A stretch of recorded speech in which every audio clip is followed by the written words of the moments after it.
This beautiful location is Area 24. My normal spot is not currently accessible due to unforeseen circumstances. And tonight I'm just going to do a quick look at the HBX Devastator and the SCX24 Deadbolt. And they've got about the same size tires on it right now. The Deadbolt has a tiny bit more clearance. It does not have four-wheel steer like the Devastator, but it doesn't matter. You're going to see for yourself what the two can do. Devastator has a really nice four-wheel steering system, and I'll show you that next. Alright, I've installed an Adventure Force body on this rig just because I didn't really care for the one that it came with. It's more 1/28 scale than 24. But in this mode, right here, you can see the red light lit up. Normal steering like you're used to. Four-wheel opposite steering. Push the center button again. Crab walk steering. And one more time, rear steer only. So it's a good system. It works really clean, really well. And it does actually help quite a bit with being able to get this thing over things that it wouldn't normally be able to do. Well, because of limited access to my normal course, a few more rocks may have come into the house today. But you'll notice as this one starts to go over the rocks, it has a little bit of problem. And the reason is the long wheelbase. It's framed out almost immediately. Let's see if I can just force it over.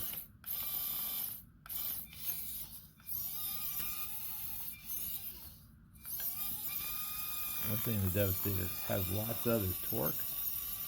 It does not have a lot of wheel speed.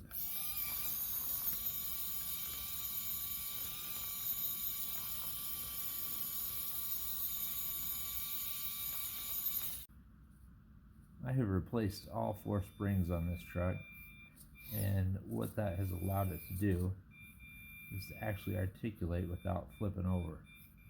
I've also done a few extra things to give it some articulation.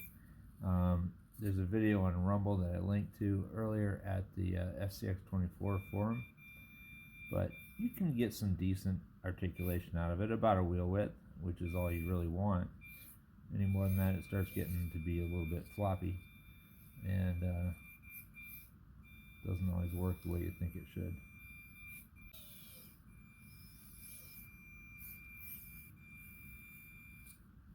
This does have some capability to it.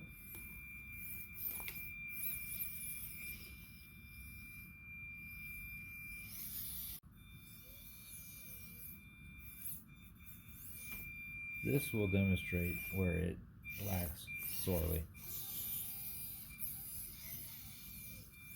So if you got a guy out there claiming he's winning comps with the stock rig against modified SCX24s, somebody's smoking crack. This does not have the frame clearance, and I'll show you why in a minute. It also doesn't have the wheel speed.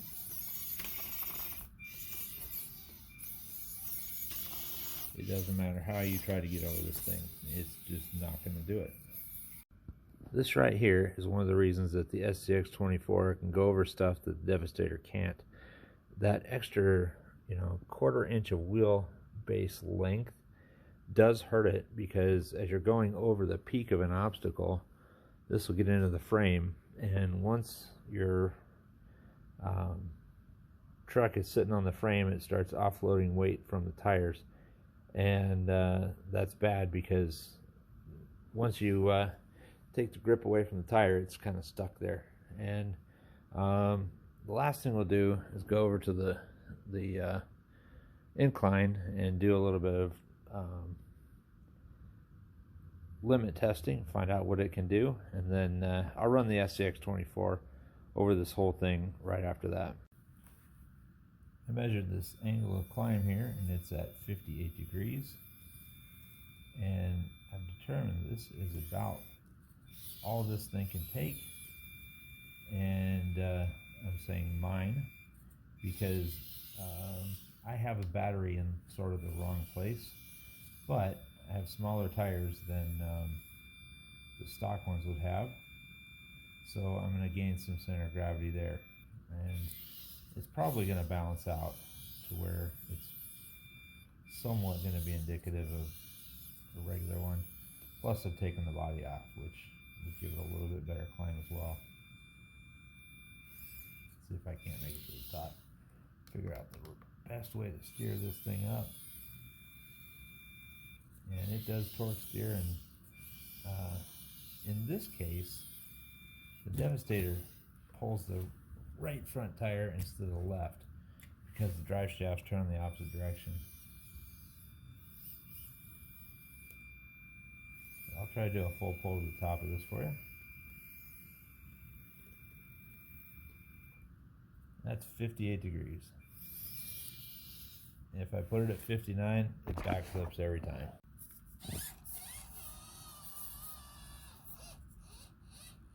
Now, in fairness to the Devastator, this is a heavily modified SCX24. And you saw that it had zero problem doing that. But the claim was that somebody's taking a stock Devastator and outdoing modified SCX24s, and I really don't think that's actually happening. We're back to the wall. We're going to see that sometimes even having a shorter wheelbase isn't going to help it much. It'll still stick on the wall. I may be able to get it over, but the SCX24 can do something that the HBX Devastator cannot do.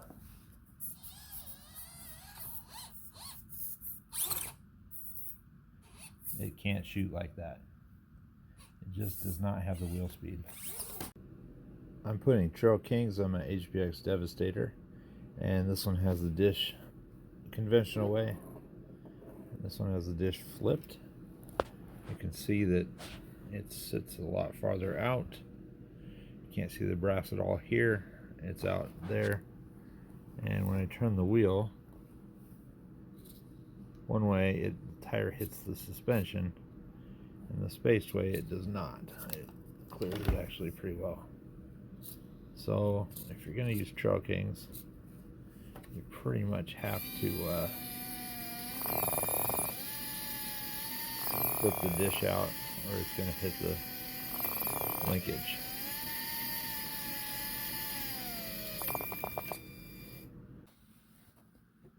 I don't think it's going to climb as steep, obviously, because these tires are so huge, but I did weight them. But it's got the clearance it did not have.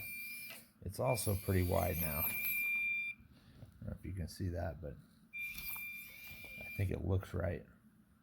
I'm going to do an incline test just to see where it lands with this. I added a little bit of weight to the front axle and a little bit to the back too. Not as much. Between the extra width and the axle weight, I think that I won't have any issues with side rollovers, but you never know.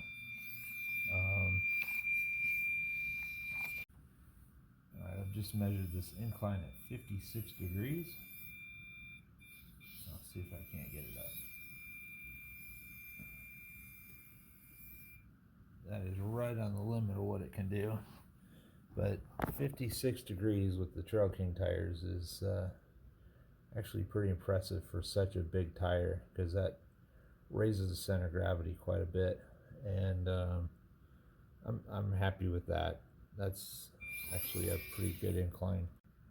Well, I've just found out it does 56 degrees with and without the body. I'm not sure how that is the case, but that is the case for this rig. My goal earlier was to put all four wheels over the wall, and it just couldn't do it before. But maybe I can get it to do it now. I've weighted all four tires. They're the flip dish RC four-wheel drive rims, and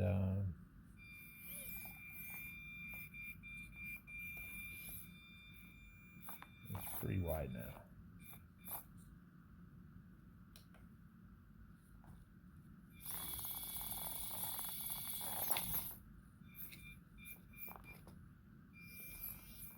I'm going to call that good enough. You can hear the back tires scratching at the suspension links. I'll show you the result of that extra suspension work I did on the Devastator with the while trying to get a little more articulation out of the rear.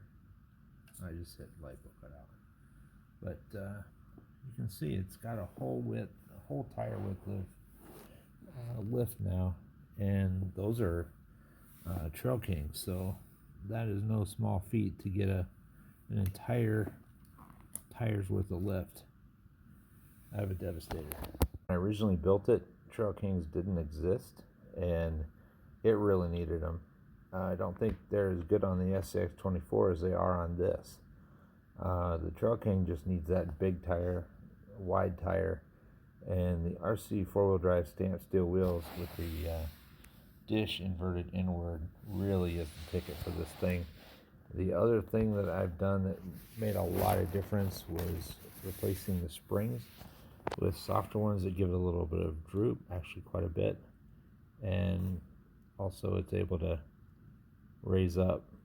Stock springs, it would sit clear up here and zero droop, and it'll tip over because it doesn't have the ability to flex. It'll just flip itself. So replace the springs with something softer, and I've done 2 upgrades since I originally did these springs. The original springs I did wrong, but these are nice. They're the way they should be. And I have that other video on Rumble where I added a lot of articulation to the rear, and that makes a lot of difference too, because I have full extension now to the extent that the shocks can extend. Before, the upper rear links were hitting the servo mount and the actual servo itself, I guess, and I did quite a bit to make sure those got clearanced, and this is turning into a great rig. I really like it. I'll probably start driving it more now that it can actually do stuff. Anyway, I hope this video helps if you buy a Devastator. I know a lot of you guys have lately, but these tires and rims are the ticket for this particular rig.